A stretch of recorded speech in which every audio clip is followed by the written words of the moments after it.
안녕하세요. 오늘은 돌방 12주 가나안 정복 시간입니다. 지난주 수요일날 녹화를 못해서 오늘 녹화해서 올려드립니다. 자, 돌방 12주 지금 우리가 어디 하고 있냐면 구약성경 중이죠. 구약성경의 지금 세 번째 정복 사사시대로 넘어가고 있습니다. 창세기부터 시작해서 태초 족장시대, 요셉으로 인해서 족장시대가 마무리되고 모세가 태어나는 출애굽기부터 출애굽시대 했죠. 출애굽시대는 출애굽기, 레위기, 민수기, 신명기. 신명기에서 이제 모세가 지난 그 사역 출애굽 전체를 돌아보는 설교를 3번 하고 이게 신명기죠. 신명기 마지막 부분에 모세가 죽는 장면이 나옵니다. 그리고 그 지도권은 이제 여호수아에게 넘어갔죠. 여호수아에게 넘어가면서부터 여호수아서를 시작으로 정복 사사시대가 시작이 되고 그 후에 왕국시대, 분열왕국시대, 포로시대, 귀환시대 이렇게 이제 구약 성경 전체가 진행이 되고 있습니다. 오늘 12주부터는 정복 사사시대의 첫 번째 시간입니다. 정복 사사시대는 다시 또 이렇게 3주로 나눠지는데 이제 1과에서 우리가 가나안 정복을 어떻게 하는지 여호수아서 1장부터 12장까지 그리고 여호수아서 13장부터 24장까지는 그 정복한 땅을 나누어 갖는 그런 그 이야기가 진행이 되고요. 그 다음에 이제 각자 땅을 나누어 갖고 자리를 잡은 다음에 지파 자치 시대로 넘어가죠. 그래서 그때를 우리가 이제 사사 시대라고 부르는데 사사들이 나타나서 그 지파를 이끌어가기도 하고 또 어려움을 겪게 되는 그때도 사사가 해결해 주는 하나님이 보낸 사람이죠. 이렇게 3주로 오늘은 이제 정복 사사 시대의 첫 번째 가나안 정복. 출애굽의 모든 그 방랑을 다 마치고 이제 이 사람들은 여호수아를 대장으로 해서 가나안 정복에 나섭니다. 가나안 정복을 통해서 하나님 우리에게 뭘 가르쳐 주시는지 보려고 합니다. 자, 먼저 시간적 배경은 주전 1230년대, 그러니까 예수님 오시기 전 1230년대니까 중국으로 하면은 3250년 전 그때쯤으로 여러분들이 보시면 됩니다. 모세가 신명기 설교를 끝으로 죽고 여호수아가 이제 지도력을 가지고 전진에 들어가는 장면이에요. 그 전쟁의 기간을 다 포함한 시기로 보시면 됩니다. 자, 그 다음에 공간은 이제 출발은 사실은 가데스 바네아죠. 이제 모세가 거기까지 왔었고 느보산에서 마지막 말씀을 전하고 그리고 모압 평야를 거쳐서 가나안 지역으로 들어갑니다. 지도로 보시면 지금 느보산 그리고 모압 평야를 지나서 느보산 그리고 여기서 요단강을 건너죠. 길갈에서 이제 요단강 건넌 것으로 여기도 모이죠. 그리고는 여리고성, 그 다음에 아이성, 그리고 남부 지역에 헤브론, 그리고 북부, 북부까지 다 이렇게 이런 식으로 정복하는. 그래서 여기 갈릴리 바다에서 사해까지 여기 흐르는 요게 이제 우리가 요단강이라고 부르는 거고, 요단강 이쪽이 가나안 땅이고 여기는 요단 동편이라고 부르죠. 요단강 동편이라고 해서 두 지파하고 반 지파가 자리를 잡고 살았죠. 물론 이제 가나안 정복한 후의 이야기입니다만은. 자, 그 다음에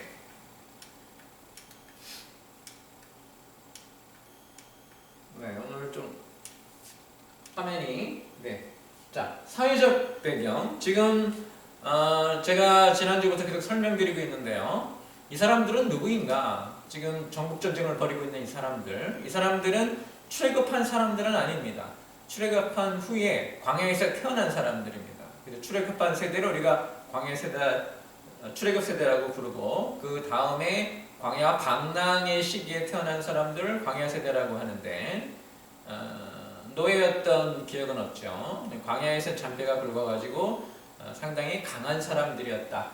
군사력으로 강인한 군사력을 가지고 있었다. 그러나 영적으로는 그렇게 볼 수는 없어요. 근데 이제 정복해 들어가야 되는 가나안 족속들을 보게 되면 이게 하나의 국가 형태를 지닌 건 아니고요. 물론 당시에도 이제 애굽이나 이런 데는 국가의 모습을 지니고 있었지만 아직 사회가 이렇게 발달되진 않았죠. 국가의 모습이라기보다는 도시국가 형태의 가나안 족속, 그러니까 성읍 중심으로 살고 있었어요. 이게 어떤 의미를 갖게 됐냐면 가나안에 정복해 들어갈 때 여호수아를 맞이하게 된 사람들은 각자 이렇게 작은 도시들이었어요.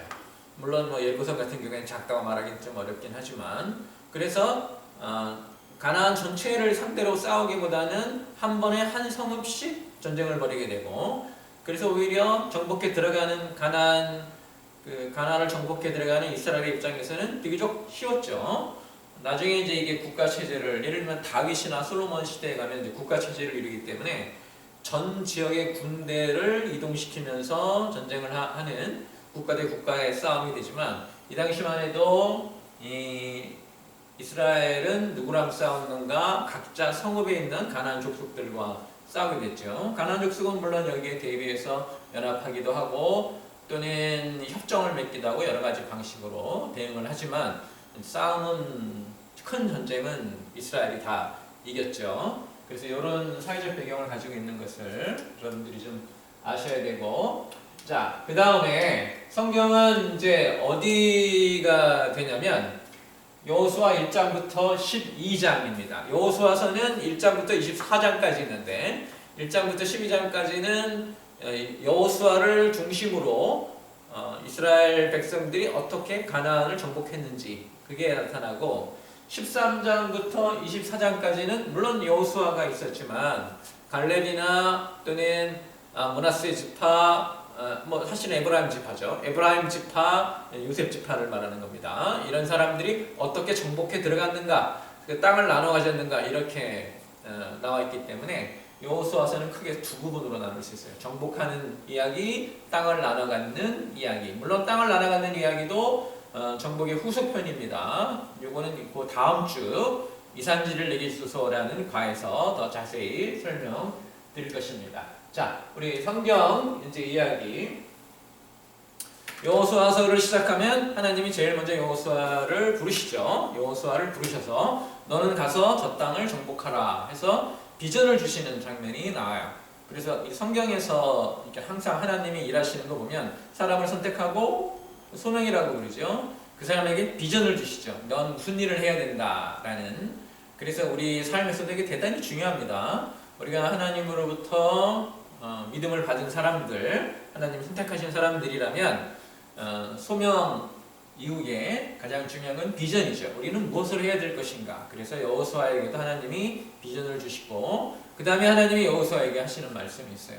너는 강하고 담대하라. 지금 이제 뭘 앞두고 있습니까? 전쟁을 앞두고 있죠. 정복 전쟁을 앞두고 있어요. 정복을 앞두고 있는데, 자, 우리가 이제 흔히 생각하기에 하나님이 주시기로 한 땅이니까 가서 받으면 된다 생각하지만 그렇지 않습니다. 정복입니다. 그리고 전쟁입니다. 그러니까 굉장히 거친 일들을 했어야 됐고, 그래서 우리가 하나님이 우리에게 뭘 주신다라고 할 때 감나무 밑에 앉아가지고 떨어지길 기다리는 그런 자세는 성경 전체에는 나타나지 않는 것으로 우리는 보고 있습니다.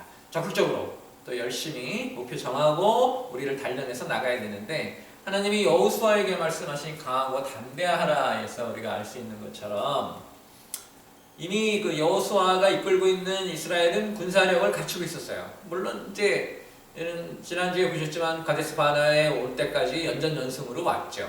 그런데 하나님이 여호수아에게 강하고 담대하라고 하셨던 이유 잘 보셔야 됩니다. 우리가 가지고 있는 능력, 그것을 최대한 발휘하려면 우리는 어때야 되는가? 자신감 있는 사람들, 강하고 담대해야 됩니다. 영적으로 무장되어 있고 정신적으로 무장이 되어 있다. 이제 이렇게 볼 수 있죠. 때로 그래서 하나님이 우리가 태어날 때 이미 장강구를 통해서 우리가 가지고 있는 여러 가지 재능들이 있는데 그 재능이 왜 발휘되지 않는가? 강하고 담대하지 않기 때문에 그럴 수도 있습니다.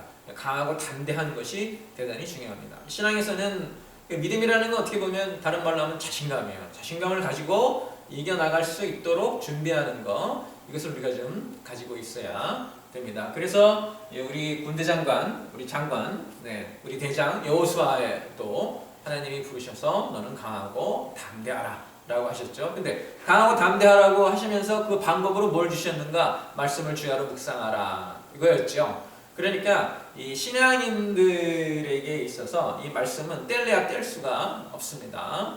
만약에 신앙에 이제 여러 요소가 있죠. 뭐 기도, 이적, 예배 뭐 다 있는데 저보고 만약에 한 가지 가장 중요하다고 생각하는 게 무엇이냐고 물어본다면 저는 말씀이라고 생각을 합니다. 요즘에 대부분의 사람들이 예배에 참여하지 못하기 때문에 예배를 굉장히 중요하게 생각하는데 예배는 말씀을 받기 위한 준비 과정일 수 있습니다. 예배를 왜 드리는가? 말씀을 받기 위해서죠. 그리고 그 말씀을 받기 위해서 하나님을 만나야 되기 때문에 당연히 찬양과 경배가 들어가는 것이고 그래서 이런 전체적인 과정을 볼 때 이 말씀은 굉장히 중요하고 그래서 이렇게 수요일날 같이 공부하는 성경을 창세기부터 계시록까지 1년에 한 번 쭉 공부하는 수요 성경 모임 또 그리고 여러분 이제 매주 하게 되는 골방 성경은 1월 첫 주부터 시작해서 12월 마지막 주까지 창세기부터 요한계시록까지 일독을 하게 되어 있죠. 매년 반복합니다. 어떤 사람들은 이제 반복을 하면 이미 알고 있는 건데 성경은 알고 있는 게 중요한 게 아니고요. 거기에 나와 있는 그 의미가 지금 내 삶의 자리에서 작년과 지금은 또 삶의 자리가 바뀌었죠. 지금 이제 코로나 때문에 굉장히 어려움을 겪고 있는데 작년에 생각하지 못했던 거죠. 똑같은 말씀을 읽어도 이 코로나라는 것이 갖고 온 사회적 변화 여기에 우리가 어떻게 대응을 해야 되는가 위기에는 어떻게 대응을 해야 되는 것인가 이렇게 달라질 수가 있기 때문에 매년 반복을 하는 것도 대단히 중요합니다. 그래서 하나님이 제일 먼저 여호수아를 준비시키시죠. 어떻게 해요? 너는 무엇을 해야 된다. 땅을 정복해라. 비전 주시고 그러기 위해서 너는 어떻게 해야 되는가? 강하고 담대해야 된다. 그죠? 강하고 담대한 방법은 뭐예요? 말씀을 주야로 묵상하는 것이죠. 물론 여기 이제 나오는 말씀은 신명이라고 우리가 이제 흔히 볼 수 있습니다만은 하나님 말씀, 그러니까 하나님이 내게 주신 말씀 그것이 내가 묵상을 통해서 내 안으로 내재화시켜서 삶에 드러나게 할 때가 가장 중요한. 그 전쟁에서 제일 중요한 건 그겁니다. 물론 이제 준비가 되어 있어야죠. 여호수아는 이미 40년 광야 방랑을 통해서 사령관으로 우리 대장으로 자리를 잡은 사람이죠. 그런 사람에게도 뭐가 필요하다? 강하고 담대하려면 무엇을 하라? 말씀을 주야로 묵상하라. 가서 막 푸시업하고 뭐 체력장 하듯이 준비하는 것도 중요하겠지만 우리 하나님의 군대에서 가장 중요한 것은 말씀을 주야로 묵상해서 그러니까 내가 하나님의 말씀에 충분히 젖어들어서 강하고 담대해지는 것 그거 대단히 중요합니다. 자, 그렇게 여호수아가 준비된 다음에 여호수아는 뭘 하냐면 이제 가나안 정복을 준비하지요. 이 가나안 정복을 준비하는 과정에서 백성들을 준비시키는 것들이 되게 좀 중요한데 제일 먼저 나타나는 게 이제 여리고를 정탐하게 되죠. 여리고를 정탐꾼을 보내서 여리고를 정탐하는데 여리고에 들어갔더니 그 여리고 사람들이 정탐이 온 줄을 알고 정탐을 잡아서 죽이려고 하죠. 이때 이제 누구의 도움을 받습니까? 라합의 도움을 받죠. 라합은 어떤 사람이었냐면 성 밖에 살고 있었던 기생이었죠. 그러니까 신분적으로 굉장히 낮은 사람이었는데 이 라합의 고백을 들어보면 당신들이 온다는 얘기를 듣고 내 마음이 벌써 녹았나이다. 우리 마음이 다 녹았나이다 해서 하나님의 위대함을 알고 하나님에 대한 신앙을 갖고 있는 사람이죠. 이 라합의 도움으로 이 정탐들이 살아나게 되고 나중에 이제 정탐들이 돌아와서 여리고성을 함락했을 때 라합은 살아남게 되죠. 우리가 여기 나오는 이 정복 전쟁을 흔히 이방인을 쫓아내는 또는 이방인을 멸살시키는 전쟁으로 알고 있는데 라합의 예를 보면은 라합은 이방 여인이었죠. 또 신분도 이제 기생이라고 해서 좋지 않았는데 하나님이 이 사람을 살려주고 또 이 사람을 통해서 다윗이 태어나게 해서 하나님의 언약 백성, 하나님 메시아 계통, 메시아의 그런 가문으로 쓰게 되는 것을 우리가 볼 수 있어요. 그래서 우리가 뭘 할 수 있는가? 이 가나안 정복은 이방인을 쫓아내는 게 아니라 불신앙을 쫓아내는 거였죠. 거룩한 사람들만 남겨놓고 거룩하지 않은 죄된 사람들을 쫓아내는. 그래서 그 사람이 이방인이든 이방인이지 아니든 간에 하나님을 믿는 믿음으로 가지고 거룩을 회복하면 선련하게 살아있게 되고 그렇지 않으면 결국 쫓아낼 수밖에 없는. 그래서 이 가나안 정복 전쟁은 이방인을 쫓아내는 게 아니에요. 불신앙을 쫓아내는 거예요. 믿지 않는 사람들을 쫓아내는 것이고, 그래서 대표적인 경우가 이제 라합이라고 볼 수 있죠. 이 사람들이 그 보여준 그 모습을 보면은 그 당시 그 여리고나 이런 가나안 지역이 얼마나 주위에 물들어 있었는지 우리가 쉽게 볼 수 있습니다. 자, 이제 정탐을 다 끝내고 하나님이 이제 이 사람들을 보내야 되는데 전쟁으로 이 정탐들이 돌아온 다음에 이제 여호수아가 이스라엘을 이끌고 요단강을 이제 건너게 되죠. 요단강을 건너게 되는데 제일 먼저 했던 일은 뭐냐면 언약궤를 맨 제사장들이 요단강 물에 발을 들이게 되니까 요단강이 멈춰서서 갈라져서 이제 거기를 건너게 됩니다. 그것을 건넌 후에 하나님께서는 여호수아를 통해서 강에 있는 돌을 가지고 나와서 영영한 표징이 되게 하라, 이제 기억하라, 이제 이렇게 말씀하시죠. 그래서 하나님이 한번 은혜를 베푸신 것을 잘 기억하는 일, 여기는 뭐 여러 가지 중요한 일들이, 중요한 그 의미들이 포함되어 있는데, 강을 다시 멈추게 하는 일은 하나님이 하지 않으시겠다는 표현과도 같아요. 내가 이렇게 옛날에 했었다, 그리고 할 수도 있는데 이제 이런 것들을 우리에게 보여주시고, 그래서 우리가 살아갈 때도 하나님이 우리에게 해주셨던 그 은혜를 잘 기억해서 그것을 믿는, 우리 하나님이 이렇게 역사하실 수 있다라는 것에 대한 믿음, 신뢰를 가지고 살아가는 건 되게 중요합니다. 하나님이 과거에 이렇게 역사하셨기 때문에 미래에도 역사하실 것이다 하는 것도 되게 중요하고, 그리고 또 우리가 인생을 살아가면서 다시 또 요단강을 건너야 되는 그런 어려움으로 넘어가면 안 되겠죠. 그죠? 네. 때로 어떤 분들은 이제 그 이적을 굉장히 좋아하시는데, 날마다 이적이 일어나기를 바라고, 실제로 뭐 이적만을 쫓아다니는 분들도 봤어요. 근데 뭐 얼마나 이적이 나타나나요? 한 사람의 인생에. 예, 많지 않죠. 네, 그 얘기는 무슨 얘기인가? 하나님은 우리에게 어떻게 역사하신다? 예, 이적으로 역사하시지 않습니다. 네, 그런 이렇게 종교적인 그런 허상에 쫓아다니시면 안 됩니다. 우리는 하나님이 역사하신 것을 기념하고 기억하면서 그 믿음을 가지고 살아가는, 그리고 더 나아질 것이라는 믿음을 가지고 살아가는 일이 더 중요합니다. 돌을 쌓는 일 기억하고 기억하라 하는 말. 요단강을 이제 건넌 다음에는 이제 본격적으로 이스라엘이 마지막 준비를 하죠. 광야에서 받지 않았던 할례를 받습니다. 영적으로 이제 다시 하나님 앞에 헌신하는 것들을 우리가 볼 수 있죠. 새로운 사람들로 보여진다. 이제 이렇게 우리가 볼 수 있고, 또 이제 거기서 이 영적 무장이 되게 중요했기 때문에 할례 받은 후에 유월절을 지내고, 이제 그렇게 되니까 어떤 일이 생겼냐면은 땅의 소산이 이제 일단 요단강을 건넜기 때문에 가나안으로 들어간 것이죠. 아직 정복 전쟁은 시작하지 않았지만 가나안 땅에 들어가니까 이제 할례 받고 유월절을 지나니까 땅의 소산에서 나오는 열매를 먹기 시작하죠. 땅의 소산에서 나오는 열매를 먹기 시작하면 어떤 일이 생깁니까? 하늘에서 내리던 만나가 그치게 됩니다. 하나님이 여태까지 이 이스라엘 백성들이 광야에서 방랑하기 때문에 농사지어서 먹을 만한 환경은 아니었죠. 그래서 날마다 만나를 주셨는데 이제 어떻게 됐어요? 가나안 땅에 들어와서 땅의 소산을 먹게 되니까 만나를 주실 필요가 없어지신 거죠. 더 좋아진 거예요. 네. 만나는 하늘에서 내리는 이적이니까 어떻게 보면 뭐 하늘이 준 그런 양식이고 거룩한 것이다라고 더 좋아하실 분도 있겠지만, 하나님이 우리에게 원하신 것은 약속한 땅에 들어가서 농사지어서 그 땅의 소산을 먹는 거예요. 그래서 저는 이 땅의 소산을 땅에서 솟아나는 만나라고도 부릅니다. 더 좋은 거예요.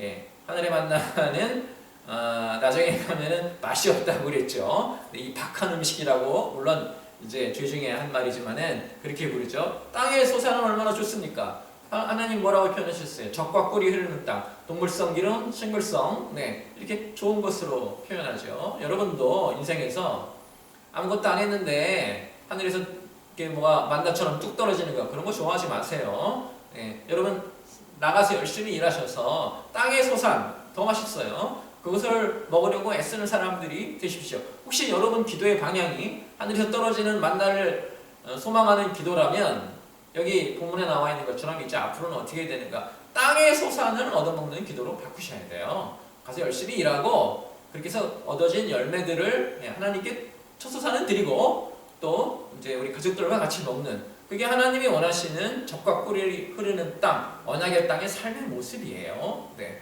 혹시 여러분 기도가 하늘에서 뚝 떨어지는 만나를 기다리고 있는 기도라면 멈추세요. 네. 땅의 소상으로 들어가야 됩니다. 우리는 이미 요단강을 건너온 사람들입니다. 하나님이 이미 우리에게 은혜 베푸신 사람들이에요. 그리스도의 십자가로 구속받은 사람들 아닙니까? 그러면 우리는 이제 그렇게 살아야 되겠죠. 자, 이제 이렇게 다 준비를 하고 이 6장부터 여리고성에 이제 진입을 하게 됩니다. 자, 어떻게 싸웠습니까? 첫 번째 전쟁. 첫 번째 전쟁에서는 어떻게 싸웠냐면은 이제 그 성가대를 앞에서 세우고 제사장들이죠. 네. 여리고성을 하루에 한 바퀴씩 돌았죠. 6일간. 그리고 7일째 되는 날은 7번 돌고 그리고 어떻게 했습니까? 하나님의 명령에 따라 크게 함성을 지르니까 여리고성이 무너져 내려서 이스라엘이 첫 번째 가장 컸던 여리고성에서 이기는 첫 전투는 누가 하셨는가? 하나님이 하셨죠. 첫 전투는 온전히 믿음으로. 그렇죠? 지금 이미 40년 동안 이 광야에서 여러 가지 그 갈등과 전투를 이기고 온 사람들인데 가서 돌고 소리만 지르면 이긴다라는 말을 믿기는 되게 어려웠겠죠. 그런데 이 사람들은 그 말을 믿고 그렇게 했고 그렇게 해서 여리고성을 무너뜨리셨습니다.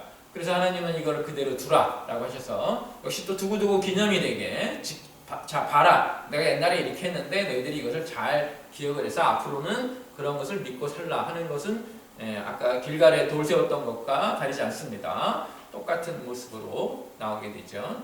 첫 번째 전투는 하나님의 힘으로. 그 이후에는 어땠습니까? 그 이후에는 하나님이 조금씩 도와주시긴 하셨지만 대부분 우리가 나와서 전쟁을 벌이고 이기고 돌아오고 또는 지기도 했지만 이기고 돌아오는 그런 모습이죠. 여러분 인생에서도 마찬가지입니다. 하나님이 도와주실 때가 있습니다. 첫 번째 상징적으로 하나님이 우리에게 하나님의 권능으로 이기게 하실 수 있습니다. 근데 그 다음부터는 어떻게 해야 돼요? 열심히 나가서 이기십시오. 그래야 우리가 딱 이 신앙을 그저 그냥 이렇게 뭐 기도하고 이러면 이적이 일어나고 그렇게 자꾸 생각하지 마세요. 종교적 허상입니다. 성경 본문 읽으시면 알아요. 직접적이고 실제적이에요. 제가 그 출애굽 때도 말씀드렸는데 하나님이 그 출애굽 전체 과정을 하나님은 뭐라고 표현하셨냐면은 내가 너희를 업어왔다라고 표현하셨어요. 이 얼뜻 그 말만 들으면은 우리는 하나님 등에 앞에서 편하게 온 것처럼 생각하지만 여러분 출애굽 과정 아시죠? 편하지 않았습니다. 그 모든 과정 굉장히 힘들었습니다. 근데 하나님은 그걸 뭐라고 표현하신다고요? 업어오셨다고 표현하셨습니다. 그 얘기는 하나님이 지금 우리를 이런 어려운 과정에서도 우리가 여러 가지 그런 삶에서 만나게 되는 어려움을 이겨나가는 이 과정, 우리는 굉장히 어렵다고 생각하지만 실제로는 하나님이 업어나가고 계신 과정이라는 거 여러분들 기억하셔야 될 겁니다. 첫 번째 전투는 이제 그렇게 이기고, 자 이제 두 번째 전투죠. 이제 직접 나와서 싸워야 돼요. 아이성입니다. 이름이 특이하죠. 아이들이 있는 것처럼 우리나라 말로 하면, 자 아이성에 나가서 싸워야 되는데 3,000명의 군사를 이끌고 가죠. 가서 어떻게 됐습니까? 졌죠.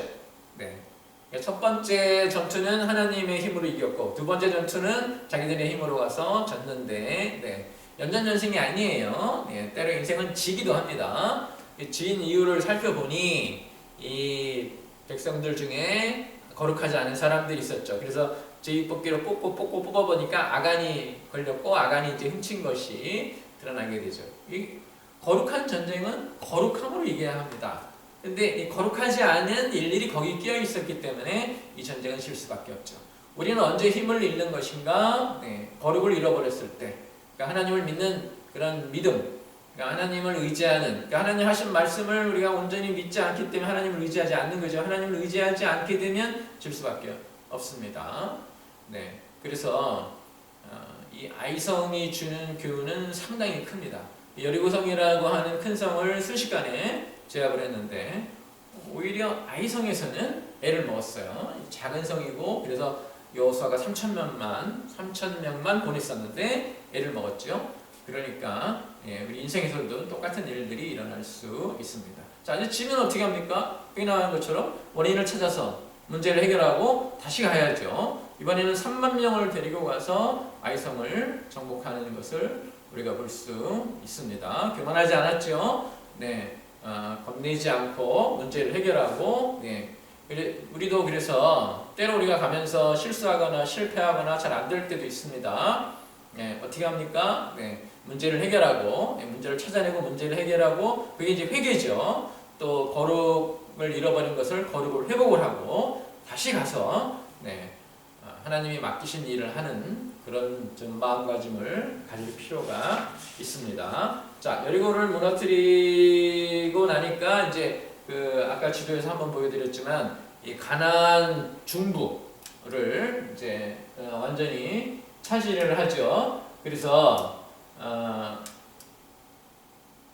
가나안 중부를 완전히 차지한 후에 이제 이 사람들이 그 다음에 어떻게 하냐면 가나안 남부 쪽으로 이제 전쟁을 넓혀가는데, 가운데 우리나라 말로 하면 이제 38선 휴전선 같은데 거기를 먼저 정복을 하죠. 그 다음에 남쪽으로, 그래서 양쪽을 다 분리시켜 놓고 남쪽으로 이제 내려옵니다. 남쪽의 싸움에서는 기브온 족속의 이야기가 좀 중요한데, 이스라엘이 계속해서 이기고 오고 대단한 기세로 몰려오니까 이제 여러 부족들이 여러 가지 다양한 반응을 보이는데, 그동안 그 중에 한 부족인 기브온은 어떻게 반응을 했냐면, 이제 이스라엘에게 와서 자기들이 멀리 살고 있는 족속인데 도움이 필요하다 이런 식으로 해서 형제 나라, 신하 나라가 되는 연합을 하게 되죠. 동맹을 맺게 되는데, 나중에 알고 봤더니 멀리 있는 족속이 아니고 가까이 있는 족속이라 이스라엘이 화를 내지만 이미 화친을 맺었기 때문에 한번 맺은 언약은 파기할 수 없다 해서 이제 기브온 족속을 두게 되는데, 이 기브온 족속에게 이제 아모리 사람 연합군이 여러 가지 압박을 가하면서 기브온이 이제 도움을 요청하면서 결국은 이스라엘 남부 지역을 점령하는 전쟁으로 확대가 되는데, 이스라엘이 어떻게 했는가? 여호수아가 쫓아가죠. 그리고 하나님께 기도하고 하나님께서 어떻게 하셨어요? 해를 멈추는 일이 거기 있죠. 그래서 해가 높이 떠 있는 동안에 하루 종일 싸워서 우리 대장 여호수아가 남부 지역을 완전히 점령하는 것을 우리가 볼 수 있습니다. 하나님이 도우셨고, 하나님 표현이 그렇죠. 이런 일이 전에도 없었고 후에도 없을 것이다. 대단히 놀라운 일, 아주 처절한 전투였는데요. 해가 길어질 동안 있은 아주 처절한 전투였기 때문에 다시 이제 여기서 이제 우리가 알 수 있어요. 하나님이 주셨다고 하지만 실제 어떤 삶의 모습을 가지고 있는가, 우리가 굉장히 노력을 해야 되고 우리의 최선을 다하는 모습, 처절하게 최선을 다해야 한다는 것 다시 한번 볼 수 있습니다. 우리는 그냥 앉아서 하나님 주시옵소서라는 제가 가장 많이 듣는 그 간증 같은 거 그런 거죠. 뭐가 어떻게 필요했는데 기도했더니 주시더라. 그게 이제 우리 교회나 또는 책에 보면 그런 간증들이 굉장히 많이 나와 있어요. 노력을 주로 어색나 기도하면서 굉장히 많이 노력을 하고 막 피눈물 나는 기도했다고 표현이 되어 있기도 한데, 성경에는 어떻습니까? 성경에서는 그런 기도의 모습과 더불어 직접 나가서 싸우는 모습을 우리가 볼 수 있습니다. 절대 기도의 자리와 삶의 자리가 분리될 수 없습니다. 항상 같이 움직여야 되고요. 피눈물 흘리는 기도를 하는 만큼 삶의 자리에서 피눈물 흘리는 노력을 해야 된다. 그 피눈물 흘리는 노력은 무엇으로 하는가? 강하고 담대해져야 되고, 여호수아에게 처음 주셨던 것처럼 강하고 담대해지려면 무엇이 필요한가? 하나님 말씀이 내 삶에 완전히 내재와 있어야 된다. 그래서 그걸 우리가 뭐라고 부르는가? 묵상이라고 부르죠. 여기 전체에서도 남부 지역을 점령할 때 여호수아가 어떻게 했다? 해를 멈추게 하나님이 이렇게 해주시면서 처절한 전투로 그들을 이겼다라는 것을 우리가 볼 수 있죠. 남부 지역을 점령한 후에, 자 이제 중부 점령하고 남부 지역 점령했죠. 이제 남은 게 어디예요? 북부죠. 북부는 하솔을 중심으로 해서 연합군을 형성해서 이제 이스라엘과 전쟁을 벌이려고 준비하고 있었죠. 숫자적으로는 그쪽이 훨씬 많았습니다. 이스라엘은 그러나 숫자는 적었지만 어떤 사람들은 믿음의 사람들이고 이미 이기고 오는 사람들이었죠. 그래서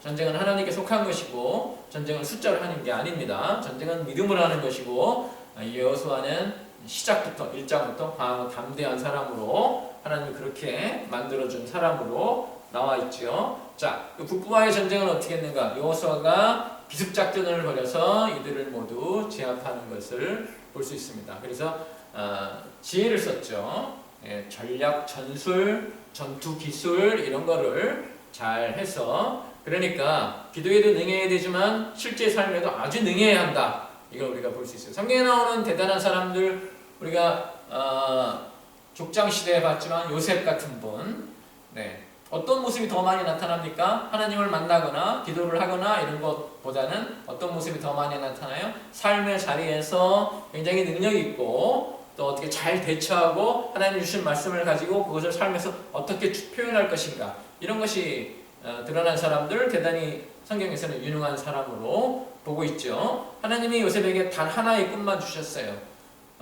근데 그것을 가지고 그러면 7년 동안 이렇게 준비하고 나머지 7년, 6년 동안은 이렇게 베풀어 줍시다 라는 아이디어를 낸 게 누구였냐면 요셉이었죠. 그래서 우리가 하나님 말씀을 받고 그것을 어떻게 해야 될 것인가 이 삶의 자리에서 이렇게 묵상하는 과정들이 사실은 우리를 어떻게 하나님을 사람으로 만들어가는 과정인 것을 잊지 마시기 바랍니다. 자, 오늘 우리가 뭘 봤냐면은 가나안 정복에 대해서 보았습니다. 가장 중요했던 여호수아를 준비시키시는 하나님, 비전을 주시고 그 사람의 자신감, 강하고 담대하라. 방법으로는 말씀을 주야로 묵상하라. 이렇게 들어가고 그 여호수아가 이제 준비하죠. 정탐을 통해서 얻은 자료를 가지고 요단강을 건너고 요단강 건넌 후에 할례 받고 유월절 지키고 땅의 생선을 먹기 시작하면서 이제 정복전쟁에 들어가고 정복전쟁에 들어가서 만나게 된 이 라합이라고 하는 기생을 통해서 우리는 무엇을 알 수 있는가? 정복전쟁은 이방인을 죽이는 전쟁이 아니고 죄인들을 몰아내는 과정이었다. 이스라엘인이든 이방인이든 하나님은 하나님에 대한 믿음을 가진 사람들, 거룩을 회복한 사람들을 지키는 것. 왜? 그래서 이거 우리가 성전, 거룩한 전쟁이라고 부르죠. 그렇게 이제 진행이 됐고, 자, 실제 전투는 어떻게 일어났는가? 먼저 중부 지역 점령하죠. 여리고성에서 첫 번째 전투는 하나님이 상징적으로 이기게 해주셨고, 믿음으로 이겼어요. 두 번째 전투 아이성에서는 교만한 마음으로 갔다가, 죄된 마음으로 갔다가 실패하고 다시 준비해서 회개하고 고쳐서 다시 준비해서 아이성을 함락함으로 중부 지역을 점령하고 그 후에 남부 지역 처절한 전투였죠. 해가 길어지는 그런 이적이 필요했고 여호수아가 그것을 이겨내고 북부 지역 기습 작전을 펼쳐서 북부 지역 그래서 이제 여호수아의 이 전쟁을 통해서 가나안이라고 하는 큰 지역은 점령은 대부분 끝났습니다. 큰 전투는 끝났다는 얘기예요. 그러니까 뭐 예를 들면 서울이 함락되고 뭐 수원이 함락되고 이게 큰 도시는 함락이 됐고 이제 각각 이제 그 방방곡곡이라고 표현하죠. 골목골목은 아직 남아 있는 상태인데 그건 이제 다음 주에 각 지파가 자기 그 기업인 땅을 차지하면서 어떻게 몰아내는지 그 장면이 나타나게 됩니다. 이번 주 가나안 정복을 통해서 우리가 봐야 되는 것들이 참 많이 있습니다. 거저 주시지 않는다. 네. 물론 하나님의 은혜를 주기 때문에 결과적으로는 거저죠. 근데 제가 말씀드리지만 거저라고 하면 자꾸 우리가 오해를 해요. 가만히 있으면 그냥 밀려오는 것으로 가만히 있으면 밀려오지 않습니다. 들어가야 됩니다. 찾아내고 이기고 그게 우리가 해야 될 것입니다. 여러분 삶에서도 하나님이 여러분에게 비전으로 주시고 약속으로 주신 것도 우리는 어떻게 해야 됩니까? 열심히 들어가야죠. 준비하고 강하고 담대하게 하고 말씀으로 나를 튼튼하게 하고 그리고 거기를 정복할 줄 아는 사람들이 되어야 될 것입니다. 자, 이제 정복을 다 마무리하고 정복의 이제 후반부가 이제 여호수아 13장부터 24장인데 각 지파가 땅을 어떻게 나눠갔는가. 그래서 정복하고 땅을 나눠갖는 것이 여호수아서 전체의 모습입니다. 다음 주에는 13장부터 24장까지 땅을 나눠갖는 곳에서 나타난 하나님이 주시는 축복의 비결 같은 것 살펴보려고 합니다. 한 주간 동안도 건강하시고 날마다 골방 성경을 통해서 말씀을 묵상하는 그런 신앙생활을 하시기를 바랍니다.